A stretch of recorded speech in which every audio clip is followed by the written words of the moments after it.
С утра в приемном отделении Сухумской инфекционной больницы много народу. Ежедневно сюда поступают пациенты с коронавирусом. Тяжелых укладывают, а тех, у кого болезнь протекает легче, принимают в приемном покое. При необходимости ставят капельницы или делают уколы. Для этого здесь выделили специальный кабинет. Ввиду того, что острая необходимость возникла в оказании помощи амбулаторным больным, им просто физически негде получить препараты, капельницы те же самые. Мы открыли на базе нашего приемного отделения несколько мест, выделили медсестру и проводим вот эти процедуры. С самого утра и каждый день Марина Гончарова сидит у приемного покоя. Ее супруг лежит в реанимации. Коронавирус у него обнаружили 15 июня. С тех пор состояние только ухудшается. Она приходит сюда узнать о состоянии мужа, так как в красной зоне здоровым находиться нельзя. У меня прививка есть, да, я привитая. А он собирался только сделать прививку, но не успел, заразился. Не знаю, где и как. Вроде в маске всегда ходил и соблюдали все. Не знаю. На сегодняшний день в стационаре проходят лечение 40 пациентов, из них 15 в тяжелом состоянии. Круглосуточно дежурят 2 врачей, днем находятся еще 2. Также зав. Отделением и главврач делают ежедневный обход. Больница обеспечена необходимыми медикаментами для их лечения. Постоянно ситуация меняется, количество меняется, кто-то выписывается, постоянная госпитализация идет.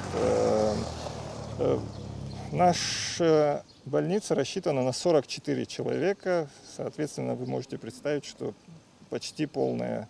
Эти 4 койки – это тоже, которые постоянно в ходу. Кто-то на выписку идет, кто-то, соответственно, новый госпитализируется.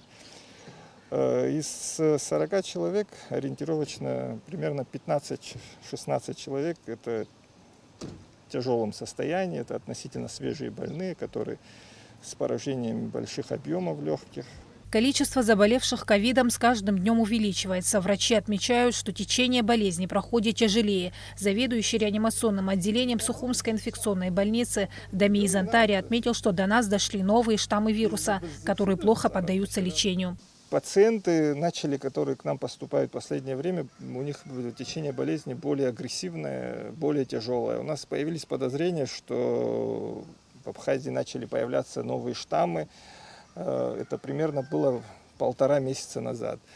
Британский штамм у нас подтвердился однозначно. Также у нас подтвердились и индийские штаммы. Яна Зарандия, студентка Сухумского медицинского колледжа. Уже второй день она проходит практику в красной зоне больницы. 2 недели она и ее сокурсницы будут помогать врачам, которые работают на износ.